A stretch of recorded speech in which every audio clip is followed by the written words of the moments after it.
of the haziness and the overlay of individual and collective subjectivity. That is why it is not clear.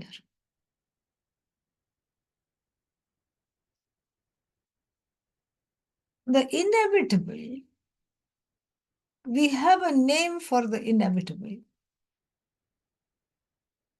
Apariharya. That is the name. It's a topic, it's a word that is used in the Bhagavad Gita a lot, especially in the second chapter. Tasmad apariharye arthe. Natvam shochitum arhasi. Because this is inevitable, therefore, Arjuna, you do not need to grieve. In fact, psychologically speaking, this is the wrong thing to tell a person who is grieving. Somebody is sad, you say, please don't be sad. Are they going to oblige? Did the sadness take an appointment to come? But Lord Krishna gets away with it. How? That's because he's Krishna. He's not you. He's Krishna. He can get away with a lot of things. He's a trickster in so many ways.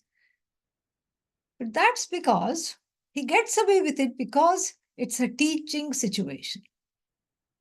He's not comforting Arjuna as a friend. He's actually teaching Arjuna as a teacher because he's many things to Arjuna. He's a relative, he's a friend, he's a teacher, everything.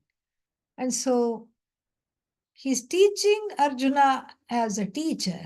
And in the teaching situation, you can say that your grief here is not in keeping, is not appropriate to this situation. Meaning, it is why? Because the situation is inevitable. It is inevitable that the Rakshasas are on the rise. Rakshasas means demonic beings. It's inevitable that they are harassing. It's inevitable that they are warmongers in the context of the Gita. They are scratching for a fight. They are itching for a fight. It's inevitable that they have usurped all the land. It's inevitable that even I, who is known as Lord Krishna, would not do any truce between the two parties. He went to negotiate. He just said, you know what? They don't want much. And he said, just between you and me. He told the baddie. Who's the baddie? Duryodhana. He told the villain, he told the baddie, you know what? Just between you and me, they're just a bunch of weirdos, these 5 brothers. And they've been living in the forest for 12 years and 1 year incognito. They don't have a lot of needs. They're no longer used to palatial comforts. Give them 5 principalities, they'll be happy. No. All right, doesn't matter. Give them 1 principality with 5 villages. No. Give them 1 village with 5 houses. No. Give them 1 house with 5 rooms. No. Give them 1 room with 5 corners, pentagon, No. And then he said, you can save your breath, Krishna. You can save your breath. You know why? Because I'm not going to give them even as much space as is occupied by the tip of a needle, a pin. How much space is occupied by that? No space. In other words, I'm not going to give them any space. So even Lord Krishna comes back hanging his head in disappointment. And then many people say, Lord Krishna is Ishvara. Is he not? Yes. Then Ishvara can do everything. Why could not Ishvara stop the war? Why could he not have done some miracle to be able to stop the war? Because this is not the Ishvara of the Vedic tradition. The Ishvara, Bhagavan, God in the Vedic tradition is not a guy in the sky. No. Ishvara in the Vedic tradition is a very sophisticated understanding. Ishvara in the Vedic tradition is that Shakti which cannot go against itself. It too has limits. Why? Because people have free will. Free will is given by what? Ishvara. So here, this baddie is using the free will to make bad decisions, going against Ishvara, and there are certain karmic laws. The whole world is in the form of laws. Those laws also are Ishvara. It's a very, very sophisticated understanding. I'm going to spend some time here because sometimes when we use the word Ishvara, we get hives. What is that? Ishvara allergy. Yeah. Because every bone in the body rejects the concept of some being overseeing me, overseeing all the people, overseeing that, because that is what is pushed. That's what is pushed down our throats with the help of a stick. The stick of religion, the stick of this is, why are we doing this? Because, shut up, because my parents did this and my grandparents did this. And then what? You also have to do it. Why? Because you were born in this family. Simple. These are the family traditions. This is what we do. Okay, what will happen if I don't? God will get angry. Then the child starts to think, okay, God also gets angry. I thought God is different because I get angry and I feel a sense of limitation when I succumb to anger. And if God is also getting angry, then where will I go?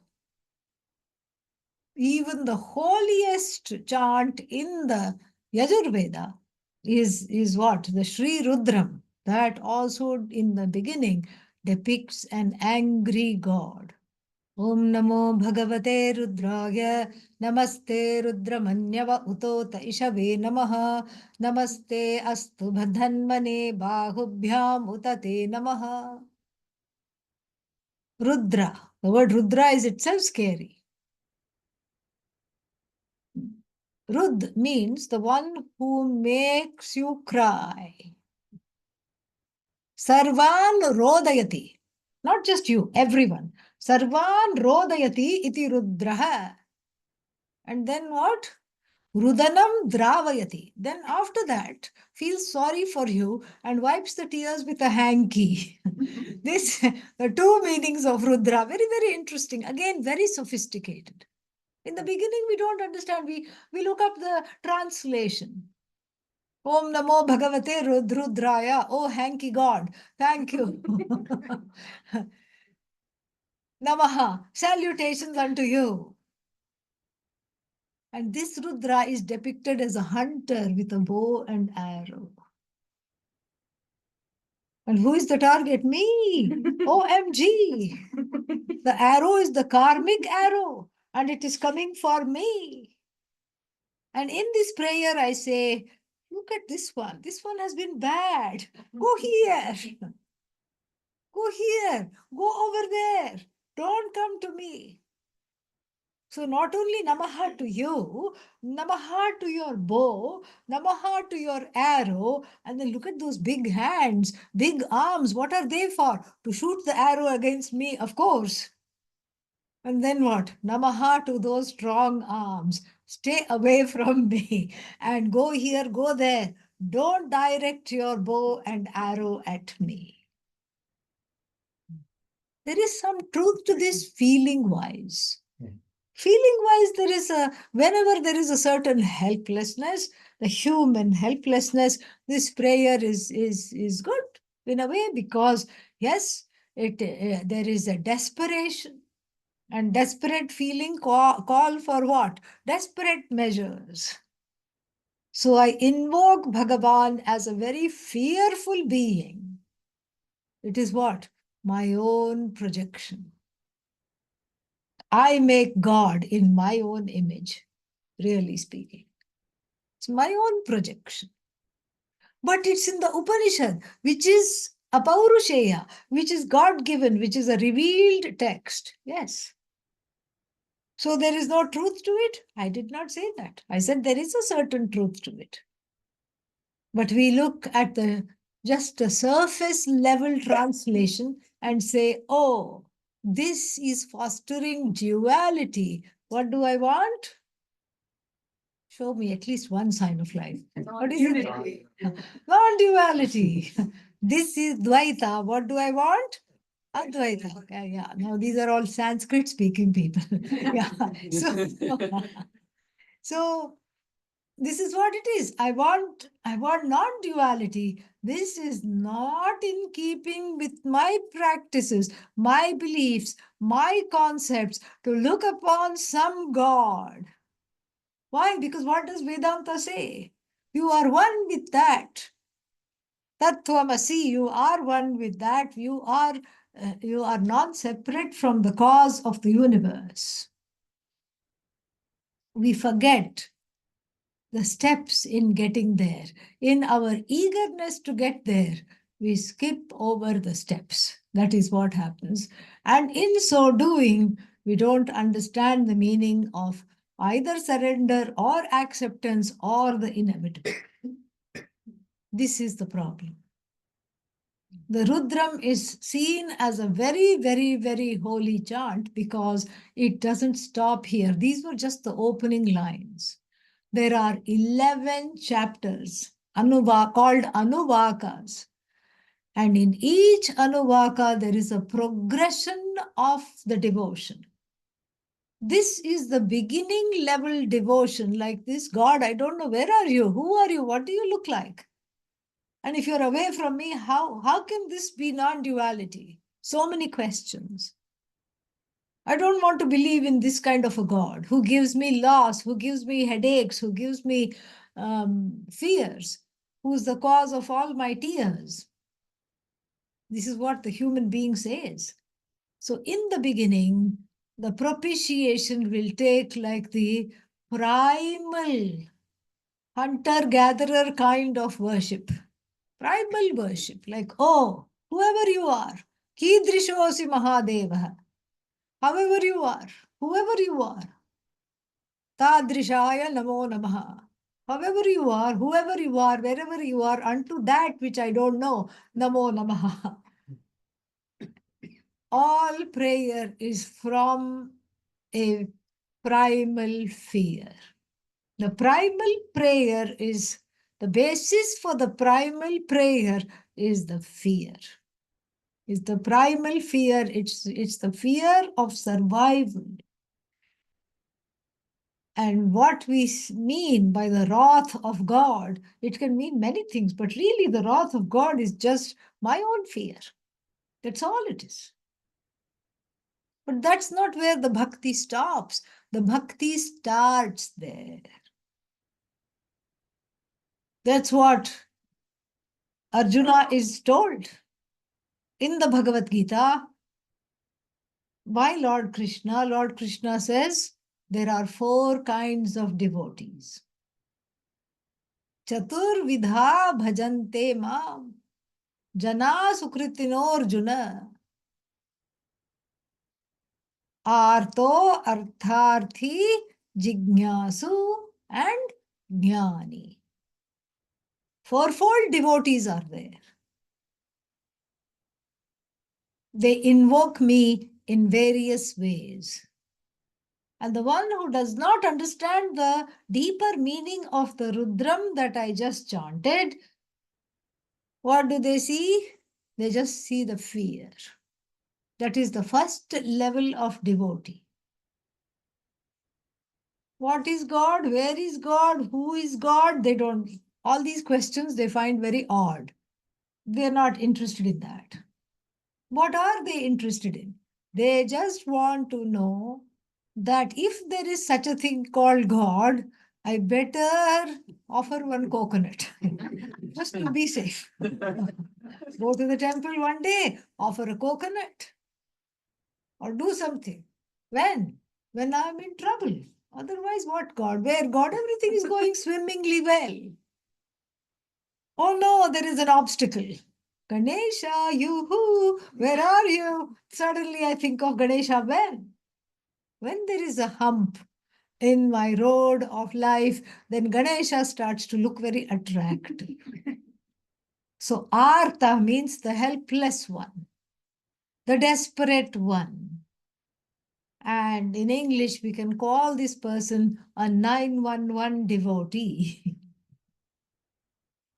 Just like you don't think of 911 all the time.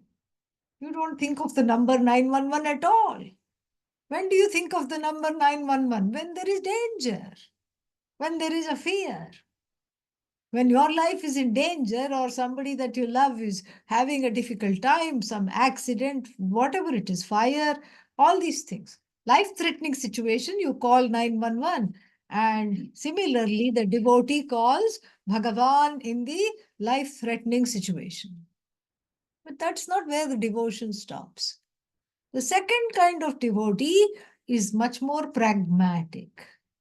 Says, okay, I know you exist, and you know what? We should have a contract, you and I. Yes. I'm going to give you an expensive sari, oh goddess. Make my child pass the exams.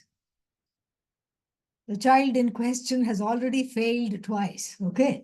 So make this failing child pass the exams because why? I'm going to give you a sari, I told you. And does the goddess say very, very sorry? No, the goddess says tathastu. Miraculously, perhaps the power of the prayer, we don't know what happens, how it happens. Perhaps the child passes the exam. And a lovely sari is presented to the goddess, who is what? The queen of the universe.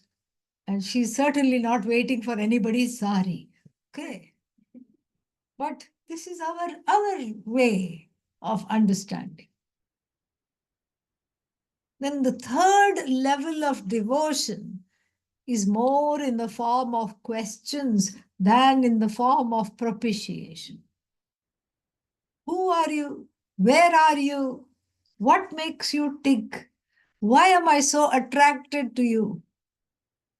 Am I separate from you? Am I part of you? Am I non-separate from you? Who am I in relation to you? How do I bridge this gap between me and you? Why do I feel alienated from you? Why do I yearn for you? And why are you so appearing to be so elusive that even when I want you, I don't get you? These are the questions of a jignasu bhakta. Jnatumichha jignasa, the one who wants to know the truth. You see, there is a progression. There is a progression in the devotion. Then finally, the last one is called Jnani, also a bhakta. Bhakta means devotee. Jnani means the one who knows myself and Lord Krishna or whatever. Myself and Ishvara are one. The Jnani knows this through years of study, contemplation, and living that knowledge. The Jnani knows this without a shadow of doubt, error, or vagueness. But the Jnani still says what? Everything is all one, and that one is Ishvara. The Jnani need not say that. The Jnani need not be a bhakta at all. The Jnani need not be a devotee. The Jnani can say, you know what? I don't need to do this. I'm a Jnani.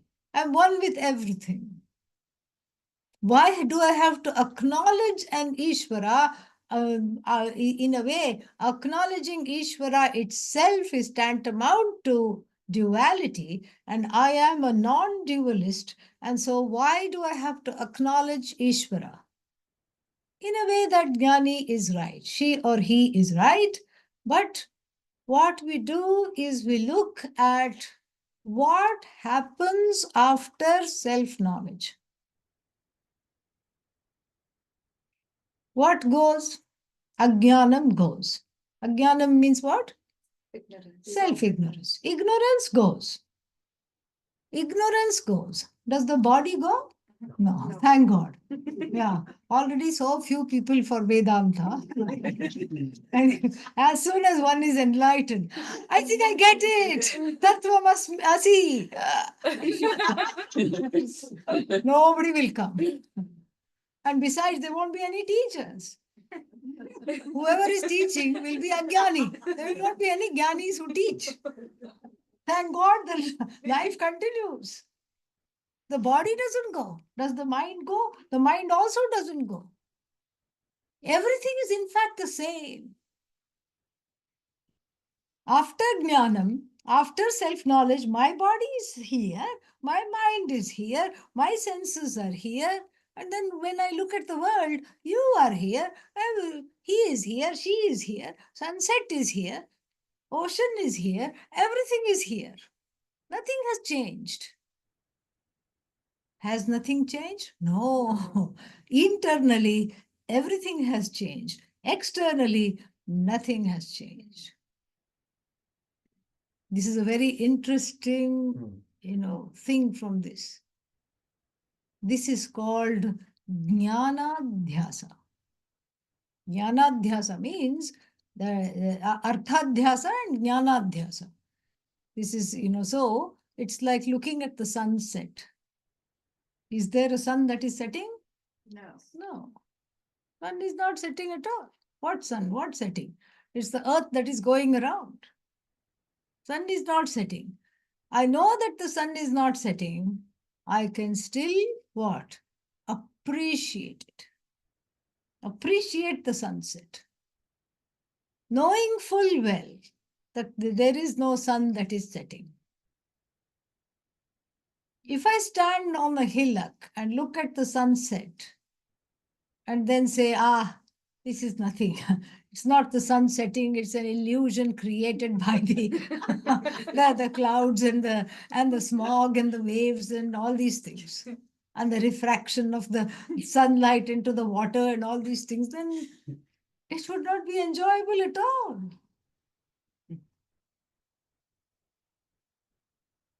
So the duality for the person of knowledge is something to be respected because it continues. It is not to be taken seriously, but it is to be respected. Why? Because it's Ishvara Srishti, it is Ishvara made duality. Therefore, it is worshipful. Therefore, it is respected. Therefore, it is acknowledged. And finally, therefore, it is a lot of fun. Great fun. If you know mithya, duality as mithya, mithya means dependent reality. It's all dependent on me. Really, that's where the Sri Rudram ends up. Beautiful. So the Sri Rudram is composed of two parts, each one having 11 chapters.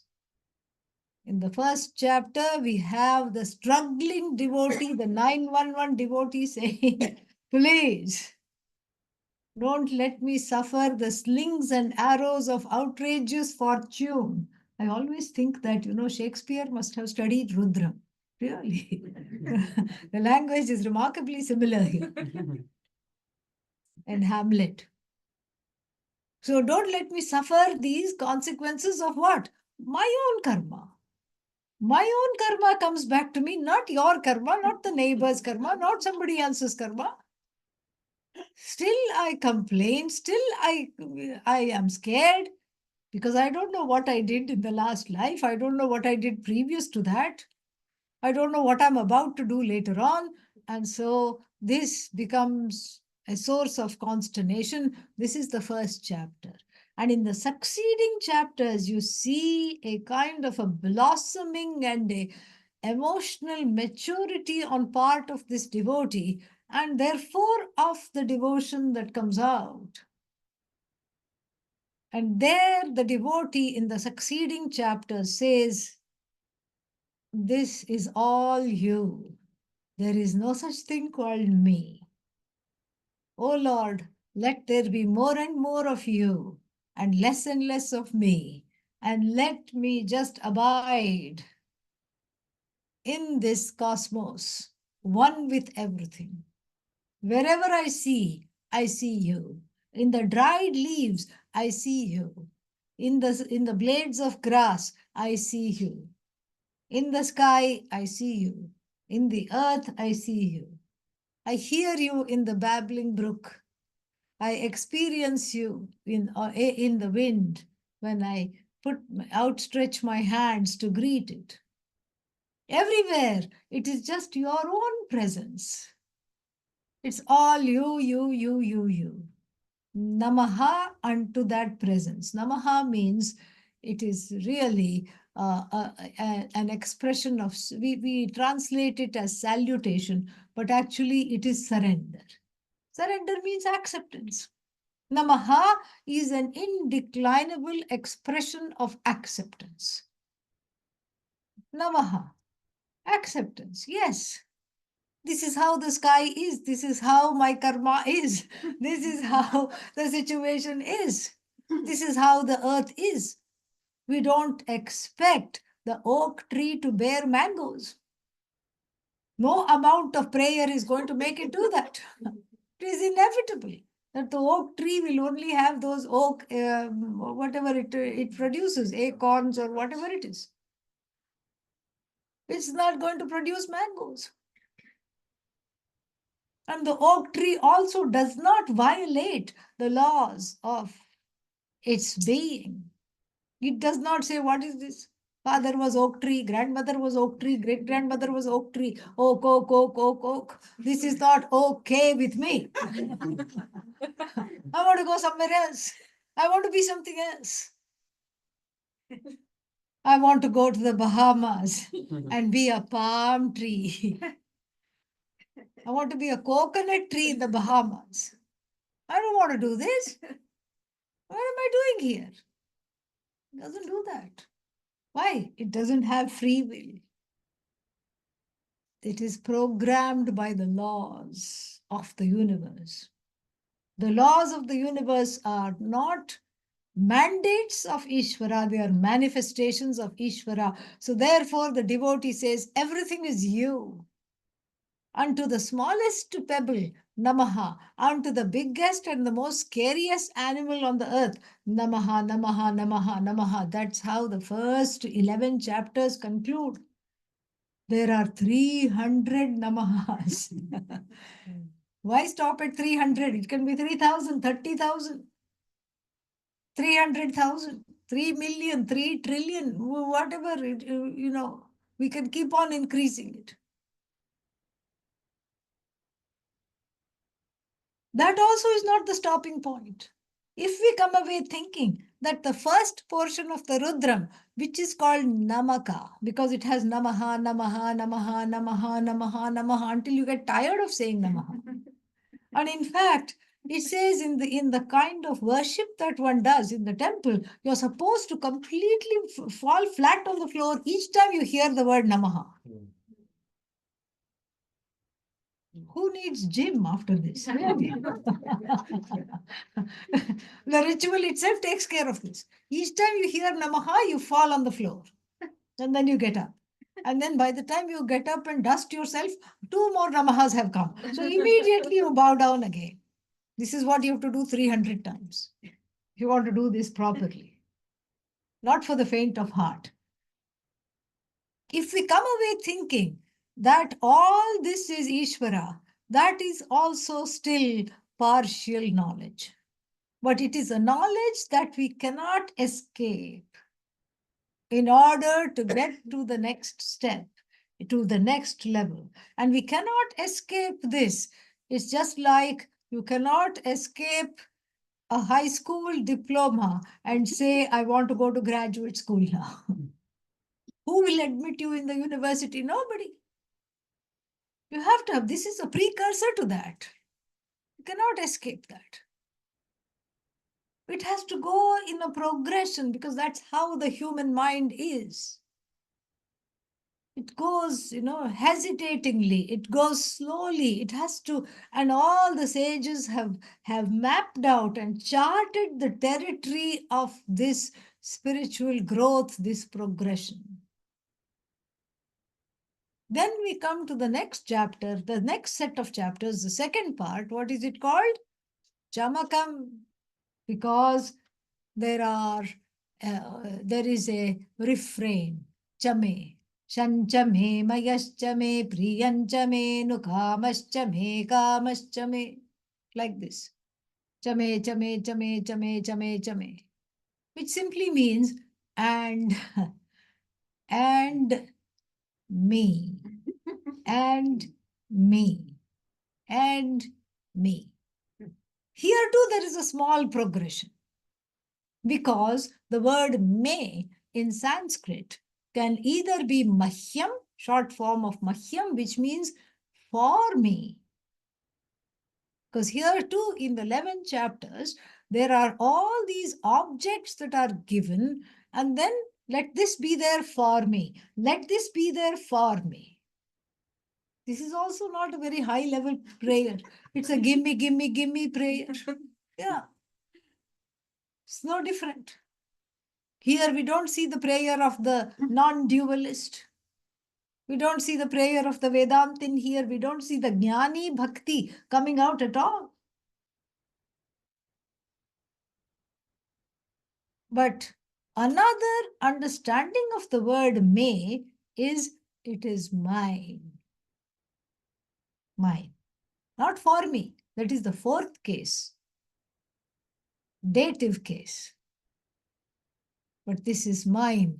Genitive case. Possessive case.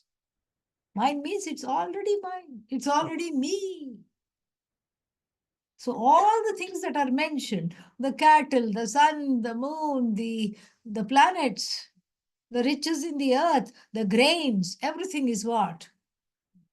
Me, mine, me, non-separate from me. That is how it should be taken. Then it becomes a Vedantin's prayer towards the end. The whole thing is like that. We cannot skip a step. If we skip a step, then we just land up, it's like playing those, what is that called? Board game, snakes and ladders. You can't skip. Otherwise, one is back to square one somehow. And so, in this, we see that the Ishvara that is presented is at once extremely intriguing and at the same time very, very vague if we don't understand. If we understand, then there is no conflict whether to pray or not to pray on part of the jnani, because everything is fun. The one who has Atma Jnanam, self-knowledge, do they stop eating? No. Say no, so we can move on. Do they stop eating? No. Do they stop drinking? No. Do they stop sleeping? No. Do they stop walking? No. Do they stop talking? No. Certainly not. They love to talk. So then, if they are reproducing the duality in every area, why? Because they know it's all as though. So the prayer is also, the bhakti is also what? As though. The altar of worship is what? As though. The subject-object difference between myself and Ishvara is what? As though. I do it as an inspiration to others. Especially if one is a jnani, one better be very responsible in the steps they take. If the jnani says, I am a Vedantin, I don't need to go to the temple, then what will happen? Nobody will go to the temple. Everybody will start skipping the steps. From verses 21 to 26 in the Bhagavad Gita, a very important message is given. Yadyadacharati shrestha tattadevetaro janah Sayat pramanam kurute lokastadanu vartate. Shrestha, a leader in the society. And leader means we always look up to somebody. And that looking up to somebody is the cause of distress. Because inside that, and I've been thinking about this a lot, there is a kind of a savior messianic psychology hidden. Come and save me. You be my leader. You help me. I'm in a ditch. Save me. Tell me what to do. Show me what to do. Lord Krishna says, no. Be the leader you want to see. Be that person. And whether you recognize it or not, you are a leader. You say, what? Who, me? I have a quiet life. I live in the suburbs and I don't even have a following on what is called X now, which used to be Twitter. I don't even have a following on social media. What to talk of following in real life? What do you mean? I don't even have a following on virtual life. I'm just the most boring person. I just, nobody follows me. I'm not a leader. You will be surprised. Everybody is a leader. At least one or two people look up to you. The family dog looks up to you. I can't say about the cat, okay? Yeah. The cat expects everyone else to look up to it. Maybe the dog even is looking at you adoringly. Somebody looks up to you. You cannot say that I'm not influencing anybody. You are. You may not be one of those YouTube influencers. It's fine if you are, but you may not be. And that's okay. Somebody or the other is looking up to you. To think that I am not a source of inspiration for anyone in this world is a personal problem because it's not the truth. It's an expression of one's own hopelessness. And Lord Krishna makes a very important maxim here. And what is this maxim? The maxim is exactly in which manner the Shrestha, the person of exaltation, a leader, behaves, in the same way the people follow. Sayat pramadam kurute, whatever decisions the person makes, she or he makes certain decisions and carries them out. Seeing them, all the followers also do that. You may be an inspiration to your children, to the neighbors, to people in the family, who knows? And then further, Lord Krishna says, Name parthasti kartavyam trishu lokeshu kinchana. In all the three worlds, I don't have anything to do. I don't do anything. I just am. Why? Why do I not have anything to do? Na anaptam avaptavyam. There is nothing that is ungained by me that I need to gain. Why? Because I have mastered the second portion of the Rudra. Chame, chame, chame. It's all me, it's all me, it's all me. If it's all me, then what is it that I want? I don't want anything.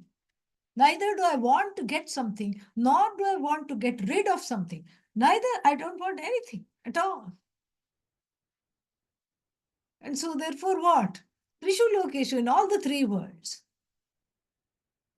And then he continues, Yadi hi ayam na varteyam, jatu karmani tandritah, mama vartmanu vartante manushyaha partha sarvashah, utside yurime lokaha, na kuryat karma chedaham, sankarasya kartasyam, upahanyam imaf prajaha.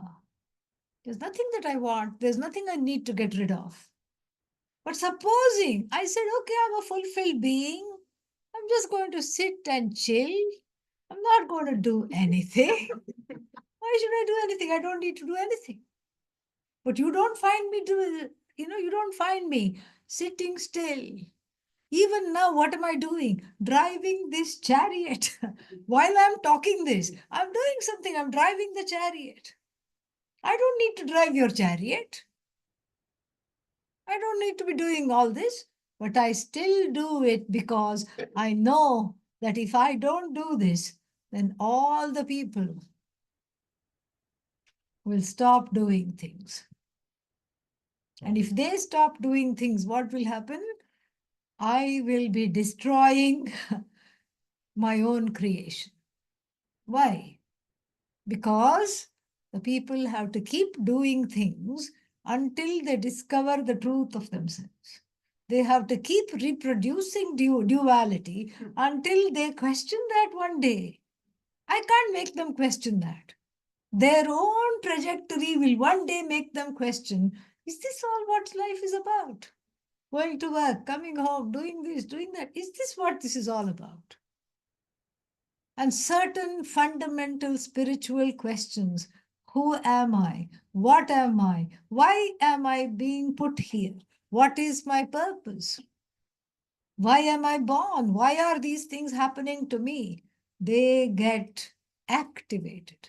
For them, those questions to be activated, and for that to culminate in the understanding that I am not a doer, the path to non-do, the vision of non-doership is paved through the proper doing and fulfilling of the duties. This is one more paradox in Vedanta. Vedanta is full of paradoxes, just like this one. So the path of the vision of non-doing, the path that leads one to the vision of non-doing and non-separation from everything is through a is paved through the stones of what? Doing. Karma yoga.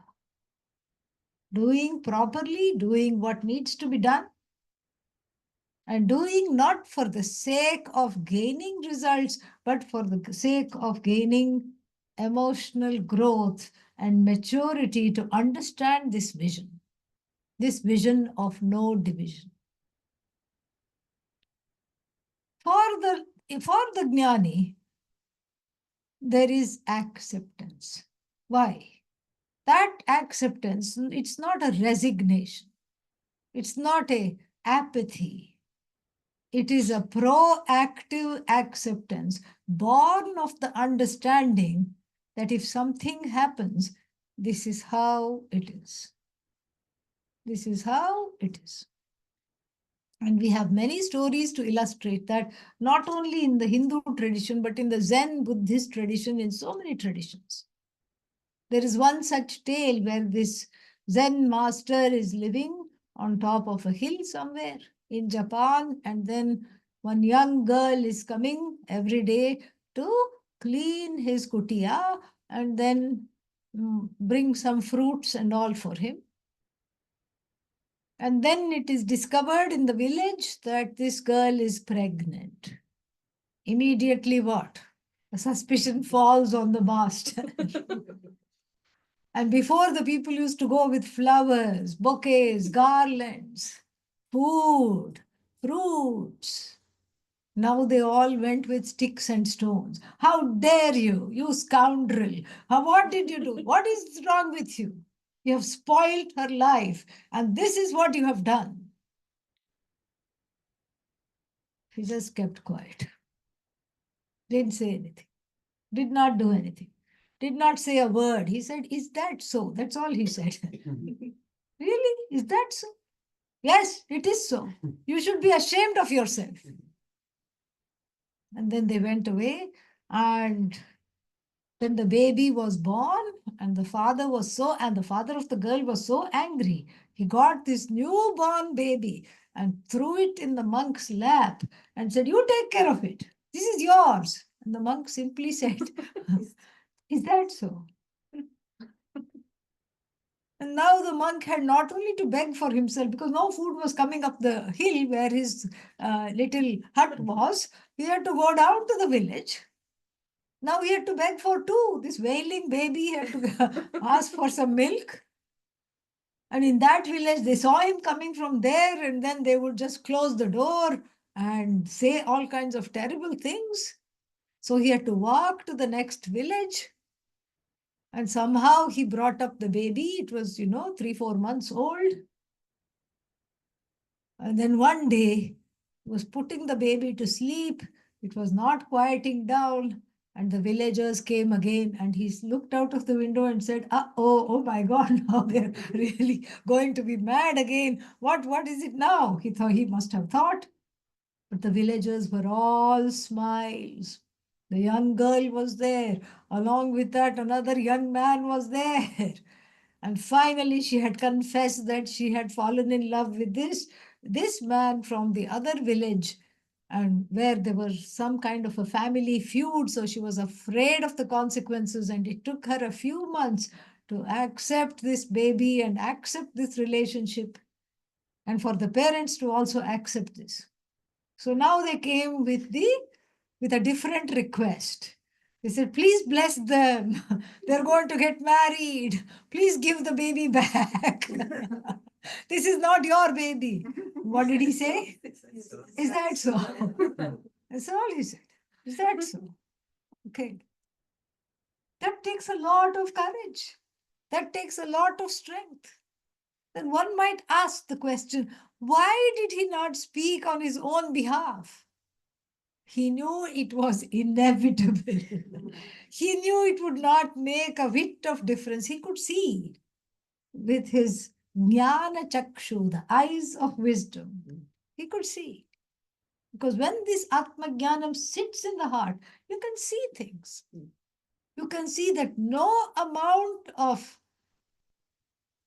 protests, denial, convincing, you can just you will get tired, that's it, but you will not be believed. Why? Because the monk also, so to speak, has prarabdha means karma.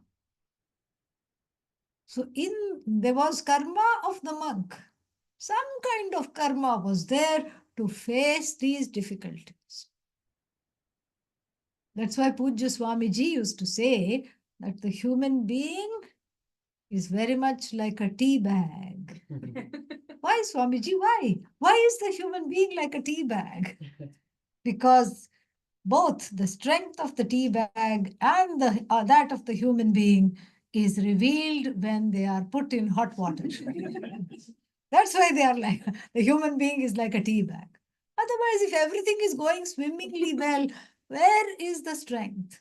Where is the resilience? Where is the buoyancy?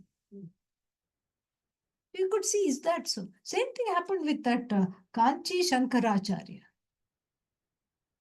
He was just sitting and meditating one day, and the police came. There was some kind of a, what is that?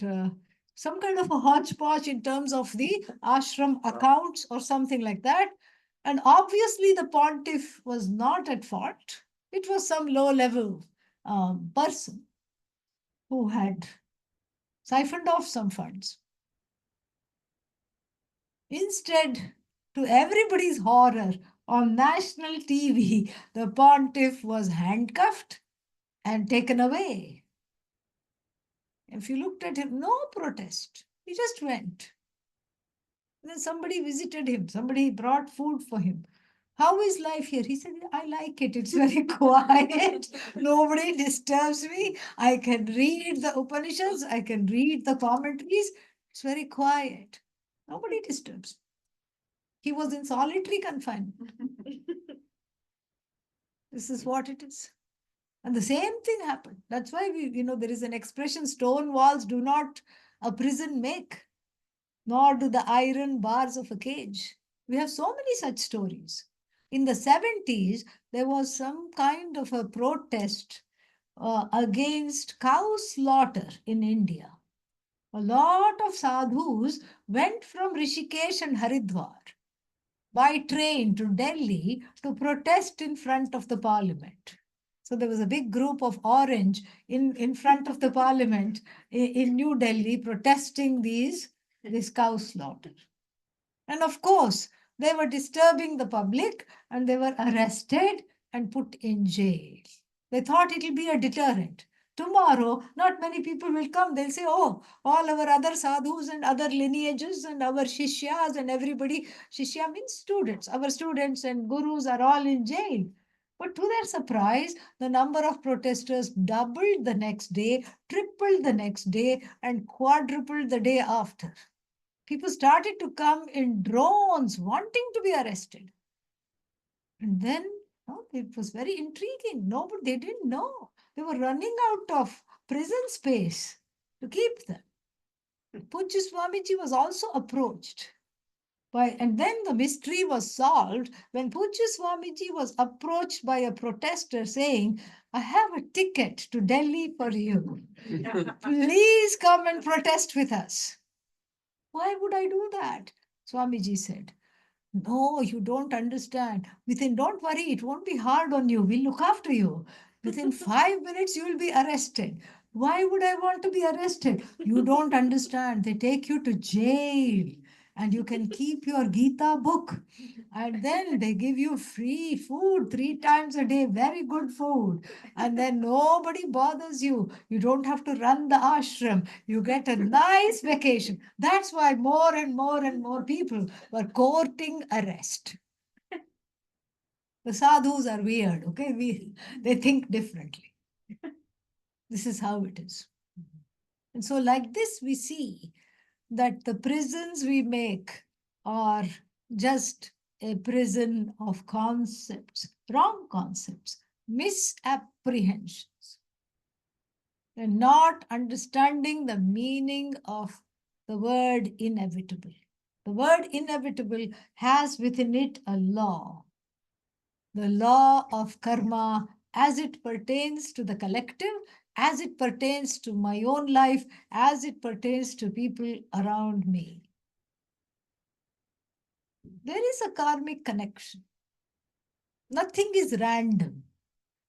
Nothing is a coincidence. For us, coincidence means it's a name for Bhagavan as we understand it. Randomness is Bhagavan, another name of Bhagavan. Ishvara is randomness. Coincidence is Ishvara. Randomness is Ishvara. There is nothing random in the universe. Scientists will tell you that. That is why scientists love Vedanta, because it doesn't fly in the face of whatever they are saying. It accepts everything. And therefore, this understanding that sometimes it is difficult or impossible to ward off something. It is impossible to ward it off. What are you going to do? You cannot ward it off.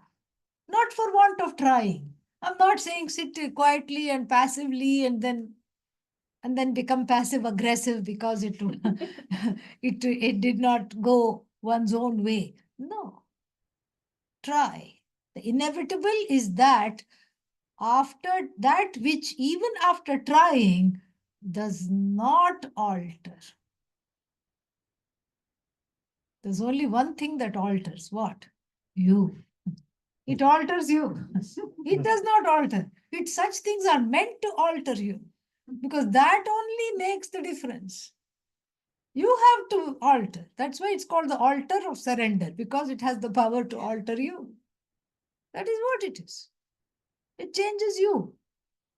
Other things may not change. Other people will not change. You can change. You can see in every inevitable situation that is difficult to accept, difficult to understand, difficult to endure, difficult to overcome, you can see first the presence of Ishvara, step number 1. But that's not enough. And next, to see it as an opportunity for growth, an opportunity for gaining emotional maturity through which you can be open and ready to receive this sacred knowledge that everybody is not so interested in. Very few are able to appreciate and have the interest. And if you are one of them, this is the starting point. Being in acceptance. Acceptance is not giving up. Inevitable is not that which makes you hopeless. Acceptance is surrender to that which is beyond my control. I have will, I have sense organs, I have organs of action. I can effect effect a few changes in my life, but I do not control the results of everything, including my own actions. This is the famous verse in the Bhagavad Gita. How does it go? Karmani eva adhikarahate ma phaleshu kadachana. You have you have power over your actions. You do not have power over the results of you do not create the results of your actions. Simple. That is where the lessons of inevitability lie. I can act, but I do not control the results. It's hard to take because how do we go about life? We go about life as though we are controlling all the results. This is the problem. This is exactly the problem. Ma karma phala hetur bhuhu, ma te sangostu akarmani. Don't become the cause for the result of action. Don't be that, because this will lead to disappointment. And on the other hand, don't also do what? Say, I'm not going to act. I'm going to sit. I'm actionless. Sitting, hello, I have news for you. Sitting is an action. Yes. But why is sitting an action? Sitting is an action because in deciding to sit, did you make a decision to sit or not? Yes. I decided to sit this one out. Means you decided. Decided means what? There is free will being in operation or not? Yes. So wherever the free will is used, that is what is called karma, action. So even if you say, I refuse to make a choice, I refuse to participate, that is an action. May you not do that. May you not become a dropout of life. May you be responsible. May you be a responsible citizen of your own life, of your own community, of your own nation. May you be a responsible person doing what you need to do and letting the results first say the results are not in my hands. Then, of course, the question is whose hands are they in? So you drag in a proxy called Ishvara. You need a proxy who will hold the results of action because they're not in my hands. Somewhere they have to be. Then how can I be the doer without producing the results of action? Then the next step is to say, no, let me drag in Ishvara here to be the doer as well.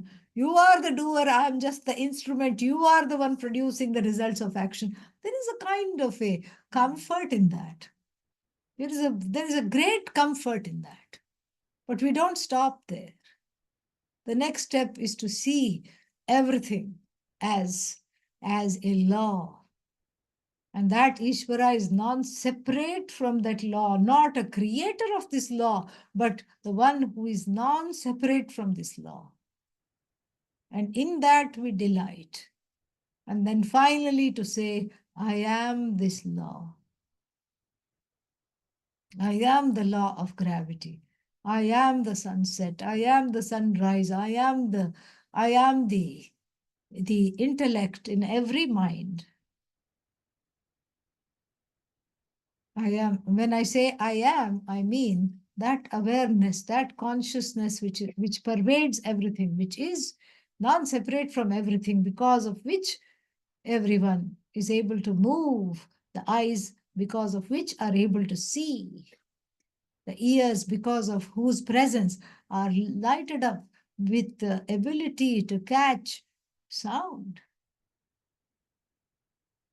That consciousness, which is the truth of myself, which is myself alone, that is what is everything. And then that is, of course, the ultimate stage. But as I said, we cannot skip the stages. Skipping the stages is not a shortcut. In fact, it is like one step forward and 3-4 steps backwards. We'll end here. You can ask questions if you want. We can have some time for questions after the closing prayer. Om Purnamadah Purnamidam Purnat Purnamudachyate Purnasya Purnamadaya Purnamevavashishyate Om Shanti Shanti Shanti Hari Om Shri Gurubhyo Namaha Hari Om. Yes. So basically, inevitable is whatever our karmas, those karmas are coming to us, our karmas are producing other, Our karmas are producing results, yes. and it's inevitable. Those are coming. Those are inevitable. Getting out of it, we have to have some kind of like Parameshwara's Ashirvad that we move toward either spirituality, either tantra or something to get out of this circle. That is why. That is why the free will is used here. The free will is used mainly, primarily, because the karma becomes intolerable. Karma actions, our mati is may not, we have options. I mean, tell people have options to come here to listen to you. We had that message, but not everybody opted. So, our free will is also kind of it messed up. Yes, I agree with that. No argument there. No argument there. Yes. No, but what you said is actually a very clever thing. The free will is not free at all. The so-called free will, we should say, because the free will is bound up in a lot of agenda. The free will is controlled by all the strong prejudices and preferences in my life, all the things I want and all the things I want to avoid. It is catching me. It's no longer free. Only in prayer it's free, because I don't have to pray. Nobody has to pray. But when one is praying, there is the will is relatively free, because the desperate person, even the desperate person who is praying, the 911 devotee, when they are praying also, why should they pray? They can go rob a bank. But they don't do that. They choose to pray. So there is a certain kind of a grace there. There is a certain kind of a beauty there. So the free will is free in prayer and in reaching out actions like giving, dana, charity, etc., etc. Helping somebody else, not just through money, through so many things. Then the will is free, because I don't have to do that, but I choose to do that. Otherwise, the will is not free at all. And one more thing, when we say karma, we have to be very careful, because karma means what? It's not some they think it's destiny. Many people think it's destiny. It's all something frightening which is predestined. What is this karma? Karma here means karma phala, the results of action from this or previous lives. So when I go in tandem with what is correct, what is right, and what is right for me with dharma, then I get the results in the form of comfortable situations which I enjoy either here or in the hereafter. That is the belief.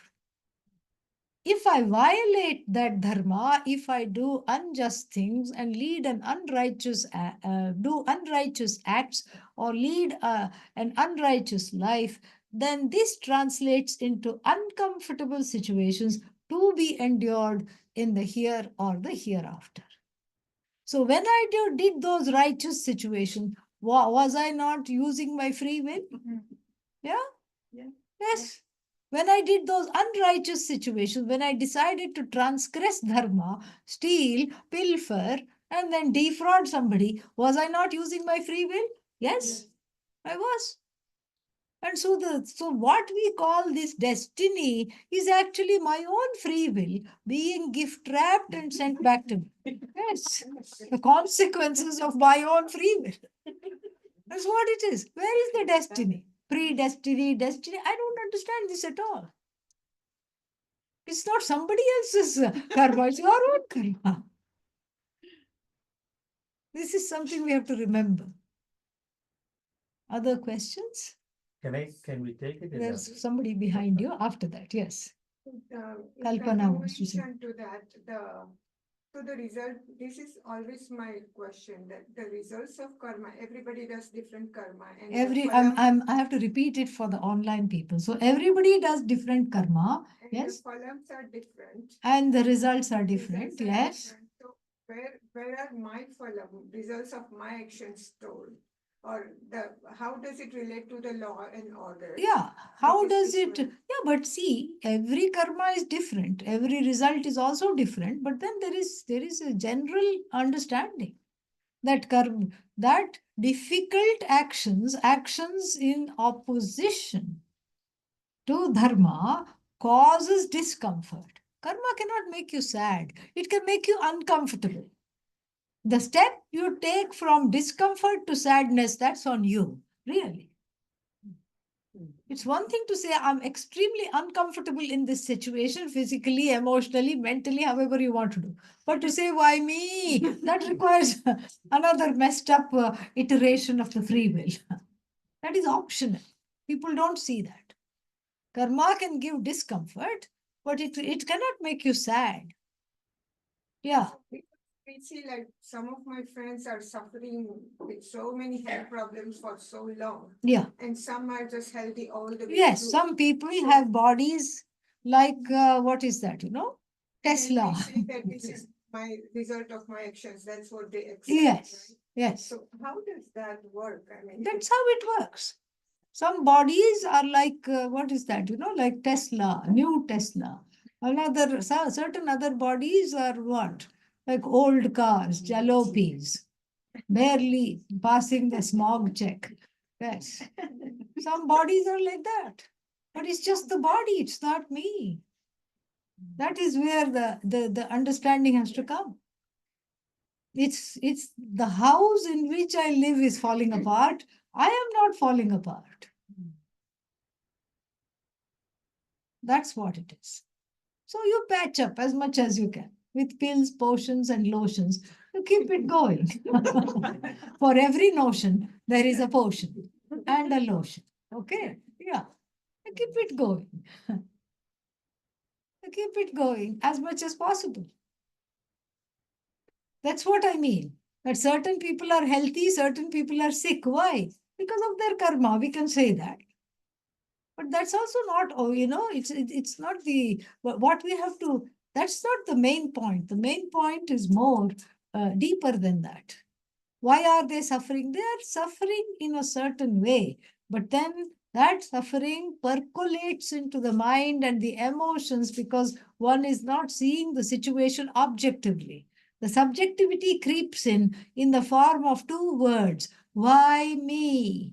And 8 billion people in the world are saying at the same time, why me? So then you see how ridiculous it is. If everybody is saying, that means nobody is being targeted over here. Nobody is a victim. Yes. Yeah, the prarabdha. Prarabdha karma, the yes. prarabdha karma. Yes. So there is a huge list of prarabdha karma for each individual. So is it the individual choice to exhaust as much as possible this No, we karma? can't exhaust everything. If you have had one life as a human being, there is innumerable karmas. This is a belief. It's a non-verifiable belief. Nobody has gone and seen. This is what the scriptures say. That's all. It's a non-verifiable belief that if you've had one life as a human being, you have innumerable amounts of karma. So if I say, I'll get moksha, freedom from this life of constant want and becoming by exhausting each and every karma, the only person that will be exhausted is you, not the karmas. You can't exhaust. And neither does it have to be exhausted because karma is a spoof, it's a model. It's like in physics, there is models, and the models have a certain function. Karma is a model that is designed to give accountability between my actions and consequences of those actions. A model that is designed to make me live a life of responsibility and mutual respect with others. A model that helps me be an ethical person. That is the purpose of the karma model. Because the karma, whether we talk of action or the results of action, karma or karma phala, both of them are connected to what? Karta, the doer. The doer of action reaps the results of action, is it not? Yes. So it's connected to doer and doership. What happens in self-knowledge? The doership is dropped. In the light of this waking up, I was slumbering the sleep of ignorance for lifetimes. And then what? The Guru touched my shoulder and woke me up into this knowledge. The grace of the Guru touched my shoulder and woke me awoke me into this knowledge. And then what happened? What karma? The karta is falsified, the doer is falsified. So all the results of action are what? Falsified. It's like a dead person's bank account. Supposing the person dies intestate, does not leave a will. Does the money still belong to that person? You can't say that. The person is gone. Another example, it's like sometimes people stand for election and one of the candidates just dies in the middle, but too late to remove from the ballot. And the people don't like the people who are standing for election, they vote for the dead person. The dead person wins the election. Yeah, it's like that. All the karmas are falsified because I no longer have an identification that they belong to me. Why? Because I have awoken to a different reality where I am neither the doer nor am I done in by other people's actions. Because otherwise, we have only two self definitions. I'm the doer, doer, doer. Oh, no, no, no, no. I'm done in, I'm done in, I'm done in. And we ricochet back and forth. The more I identify with the doer, there is the sense of guilt. This is expressed very well in the Taittiriya Upanishad. Kimaham sadhu na karavam, kimaham papam akaravam iti. Why did I do the wrong thing? Why didn't I do the right thing? This is guilt all the time. Oh, why did I do this? This is gut-wrenching, hand-wringing guilt. Why? Because I cannot accept my own omissions and commissions. As though that is not enough, then there is hurt. What is hurt? I cannot accept other people's omissions and commissions towards me. That is hurt. Why did you forget my birthday? Why did you forget this? Why couldn't you do this? This is hurt. So half the life guilty, other half the life hurty. Or sometimes guilty marries hurty. Okay. It's a very interesting marriage because the guilty person cannot stop apologizing. And no matter how much the guilty person apologizes for the hurt person, it's never enough. What happens? So the freedom from this guilt and hurt is Atmajnanam, is self-knowledge, is moksha, is liberation, is what we call enlightenment. That's what it is. So when that happens, the doership drops and whatever has been done also drops because the doership and the results of action are connected. They drop together. The Mundakopanishad promises, Vidyate Hridaya Granthihi. The heart knot of ignorance is torn asunder. Chidyate Chidyante sarva samshayaha. All doubts are just dispersed. Kshiyante cha asya karmani. All the karmas are gone. Tasmin drishte paravare. This avara, this person who considered herself, himself to be a lowly being, now sees oneself as para Brahman. I'm one with that which is the most exalted. I used to think of myself as lowly, and now I'm the most exalted. Or I used to think of myself as the effect. Now I see myself as non-separate from the cause. And when that happens, all the karmas, including prarabdha karma, prarabdha karma means that which we carry in this life, are gone. But still, the body of the jnani continues, and the jnani may fall sick, the jnani may be in a wheelchair, the jnani may have dementia. Doesn't matter, it does not touch the knowledge because the knowledge is not based on memory. So there goes your excuse for saying, I cannot pursue Vedanta because I don't have a good memory. It's you, it's not what you know. It's centered on you alone. And so the prarabdha karma also we say is gone from the standpoint of the jnani. The jnani doesn't say, this is my body, oh, I'm suffering, I'm enduring this. The other people looking at the jnani says, why did the jnani fall sick? Oh, because of his karma, her karma. They say that. No karma. Karma goes because the karta goes. Yes. Karta is a superimposition upon the Atma that is free of doership. Yes. So dharma also is in a way messed up, right? Because Krishna says to Arjuna that go fight, go do the war, kill people. That's your dharma. What we have learned is a certain way of living and everything.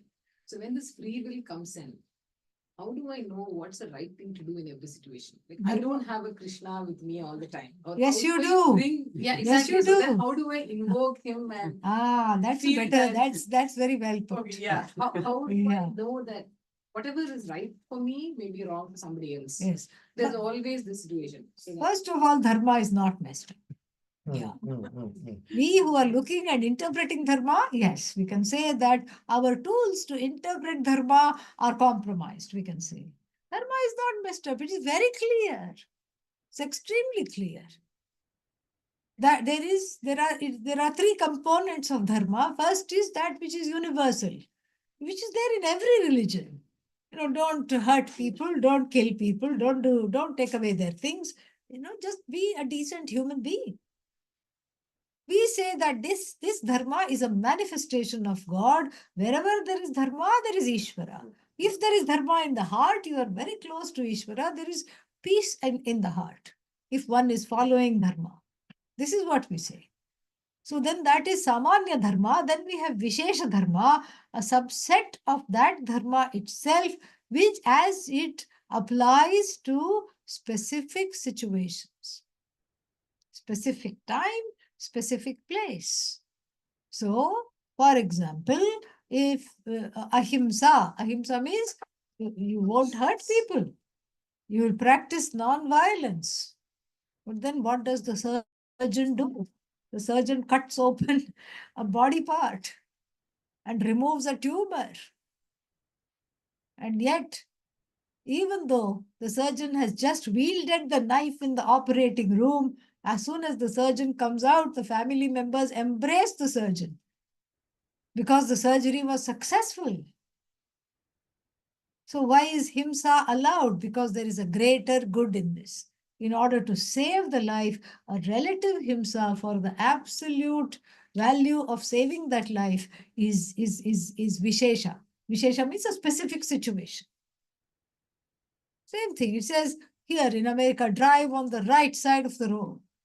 And you are following the law. Yes, I have to drive on the right side of the road. And then also on the right side of the road is coming a huge 18-wheeler in front of you. Why? Because whatever reason, the person is inebriated or whatever, who knows? So So are you going to say, I'm still going to be right on the right side of the road because that is the right thing to do? I'm a law-abiding citizen? No, you'll quickly look to the left and heave a quick sigh of relief that nobody is there, and you will veer to the left. And in fact, the police who would have otherwise caught you for driving on the left side of the street will appreciate you for your quick reflexes and thinking. This is Vishesha Dharma.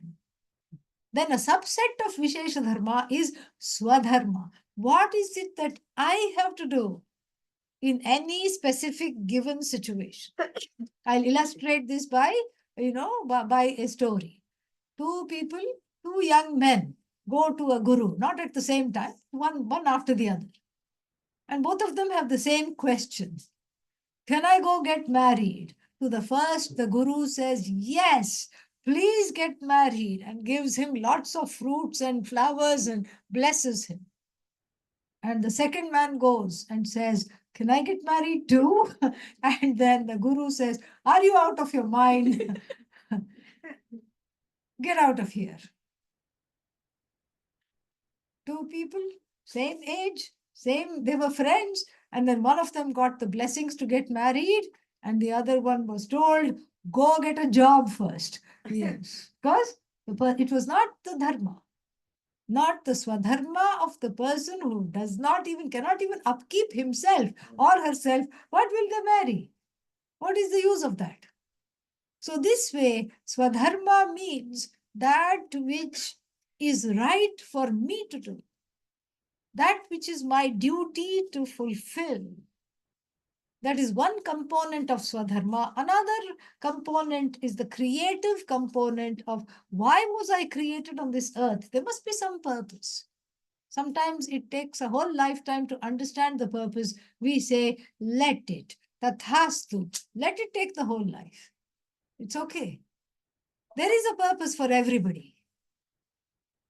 And we have to accept and embrace that purpose. In a machine, there are many parts. There is the piston, it moves like this, it goes like this and whatnot. And there is the nut. The nut has to stay put, correct? But the nut is jealous of the piston. That's why it's called nut. Okay. And the nut says, I also want to move. It tries to move clockwise, but nothing happens. Then it tries to move anti-clockwise. Hey, I can move. I can move. I'm loose. I'm loose. I'm very happy. I'm also moving just like the piston. What happens? The whole machinery falls apart. You are not in a vacuum. You are not dropped in from the sky. You are connected to a whole web of the scheme of things, which is the iteration, the manifestation of Ishvara, the Lord, the Goddess. So we have to play the part, no matter how hard it gets. We forget the lines. It's okay. You can look for prompts. Somebody helps sometimes. It's better to do your own part, even though it may be messed up, than to try to follow somebody else's part. That doesn't work. You have your own part. You have your own thing. And that's why I keep saying Shakespeare must have studied Vedanta, because all the world is what? A stage. Men and women are but actors, players. When you know you're a player, life is a play. It's fun. Otherwise, it's miserable. Yeah. Yes. So I recently heard Osho's lecture, Osho Rajneesh. He says that even if you're doing your kartavya, like you said, whatever our dharma is we are doing, but the intention behind it is extremely important. Otherwise, our actions are kind of meaningless. Yeah, of course. Whatever the intention- Of course. If I'm keeping on doing something because I have to do something, I have to do this, I have to do this, it'll become resentful. You see, the action is for your own growth. It may be benefiting others, but that's secondary. I engage in action for my growth, not for the results of action. this is a very difficult transition and graduation to do because everybody acts for the sake of the results of action. And so, therefore, one has to grow into acting for one's own emotional growth. And then, so if one refuses to make that transition, and if one keeps on saying, I have to do this, oh, I have to do this, groaning, grunting, resentful, bitter every day, then it is not helping anybody. It's also not helping the person herself, himself. It's not helping. Because action is a form of worship. We say that.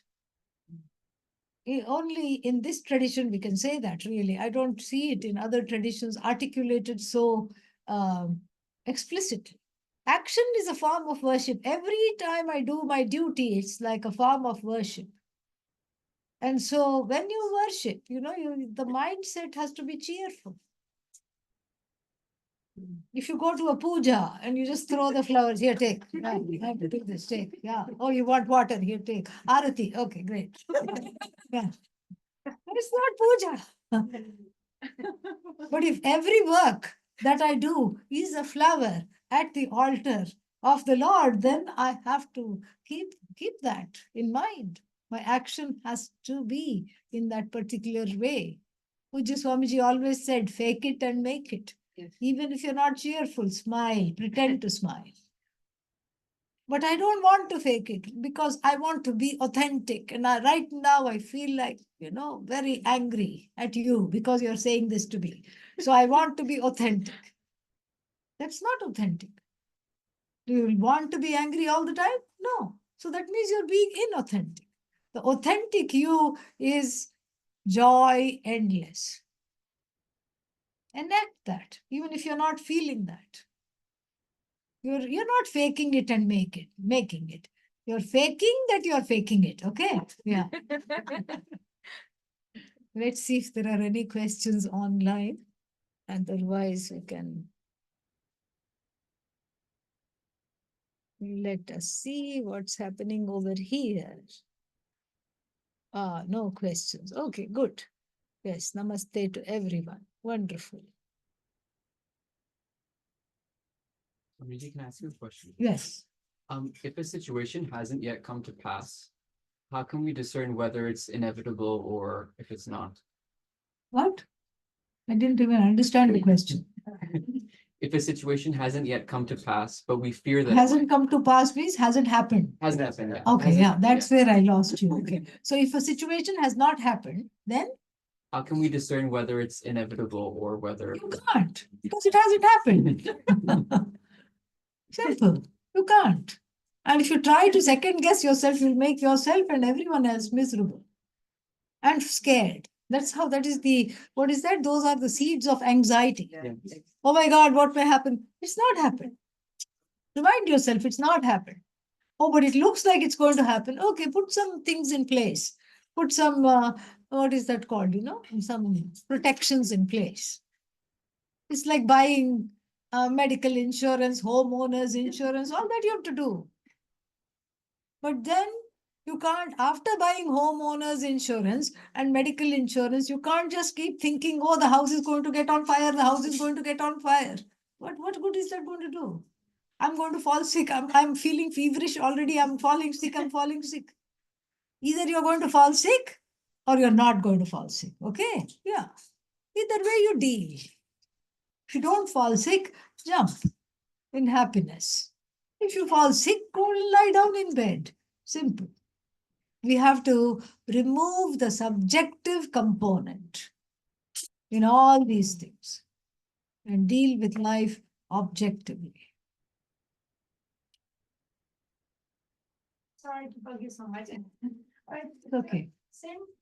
So we're taking and trying our best and doing our duties. Now, my example today, I don't want to say it, but since it's a small group, I have a teenage daughter. She just went to college, and we've been living with her father. Pleasant situation, let's say. I took her to a nearby farm. There are a bunch of animals and such. So far we are very happy. I mean, like, okay. When we went there, there were a bunch of people around and I was trying to, pet chickens. And You were then- petting chickens? How nice. Okay. and nobody objects as much because I go there almost every day. Yeah. She became very nasty. Why? I don't know. And then I was, She wanted to be petted instead. I don't, she didn't want me to pet. The chickens. Yeah, exactly. Yeah. So Chicken like, down. I don't know what, like, I am doing my part, taking it, I'm doing my kartavya. My intentions are right, but then how come all of within fraction of a second, it just changed so nasty. I'm like, you go home, I'm gonna pet whatever I want. And then she went to the car and I petted and I stood there, petted both, and then I went. Good for you. Yes. Yeah. So this is a very important thing. Very, very nice, very interesting situation. The situation, let me sum it up for the people online. The situation is how can you be responsible for somebody's happiness? You can't. And that's what you discovered. That's not to say that you can have a conversation later on. After the person has calmed down, you can have a conversation. What was the objection to me petting chickens? What was the trigger? What happened to you when I pet the chickens? What did you feel? What went wrong? Why? And then, let there be some space. After that, you can have that conversation. You are not responsible for somebody else's feeling. But because there is a child here for whom you are responsible, whose upbringing you are responsible, so it will be nice to know the reason. He said, people there, they don't want me to pet the chicken, but they were, They people don't. were there. It's like, Yeah, there is obviously that's just the surface reason. There is something underneath. And so, with love, that will slowly come out. You have to give the space, and for that, the real reason to come out. Usually, what is it with teenagers? They first of all, they don't want to be seen with their parents, period. And then, if the parent does something, the child is embarrassed because the child thinks that the parent is an extension of me. That's why she went and sat in the car, I suppose, because I don't want to be seen with you. What if you're doing something wrong and I'll be implicated? I don't want to look bad. I don't want to be seen with you. It's all just a part of growing up. Don't take it so seriously. Go home, give her a hug. Everything will be all right. I'm still a child. Take some mango lassi for her.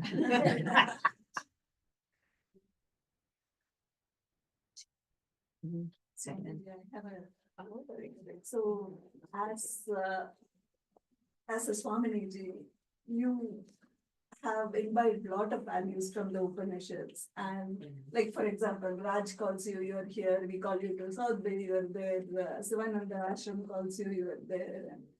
And is this like zero for free will or infinite free will? It's all the same. It's the same free will. Yes, Okay. it's all it is. Once the doership is not there, so whoever calls, it's all like Ishwara's call. Is that your view? It's not whoever calls. It's not about that. It's about, I don't know how to explain it, but it's about letting go and being led. That's all it is. Yeah.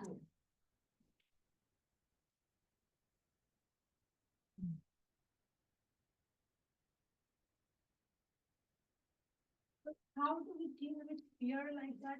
Is that weird to do something or we want to do something, but there is a fear that, whatever type of fear, maybe something will go wrong, where will I end up, or some other fear. So dealing with that would be, is like, okay, I have to do something and action, this is the action I must take. This will go either way, so we just pray to God and be. how to deal with fear. The scariest thing about fear is fear itself. Really. It's not the fear of something, but it's fear itself. You have to invite it to have a cup of tea with you. Very effective. Make 2 cups of tea. Keep it one on this side, one on that side. You are sitting on this side, and then you play the role of fear. Go sit on that side and say, what is it that you want? What is it that you're afraid of? Or you don't have to go to that length. You can just make 2 cups of tea and tell the fear, please come. I'm ready to greet you. I'm ready to greet you.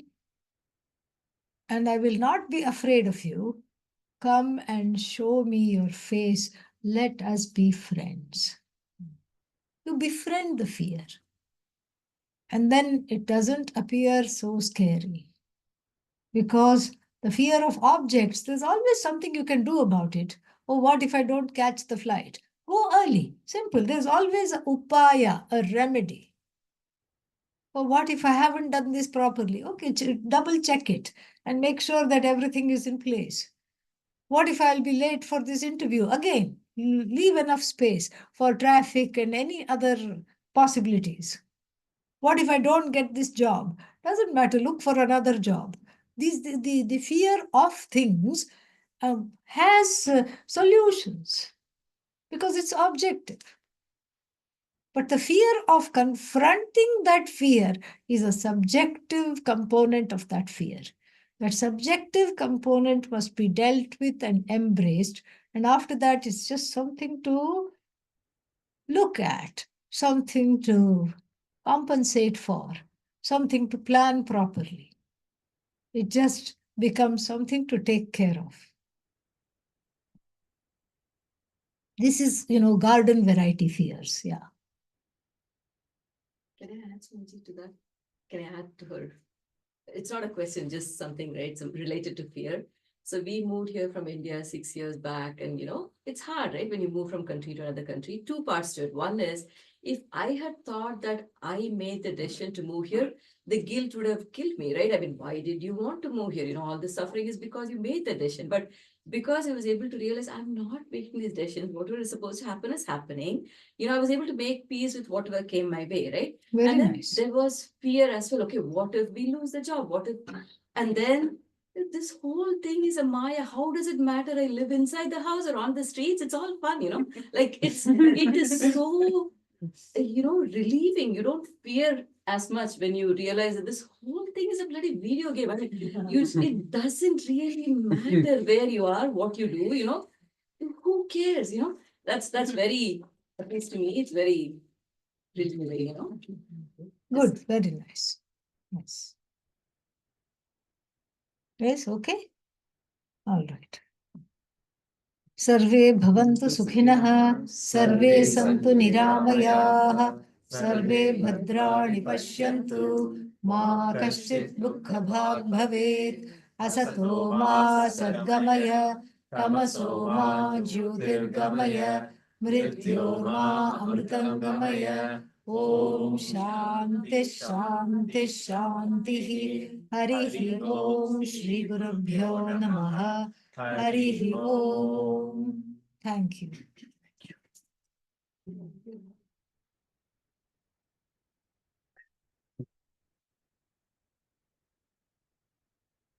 Thank you to everybody for attending.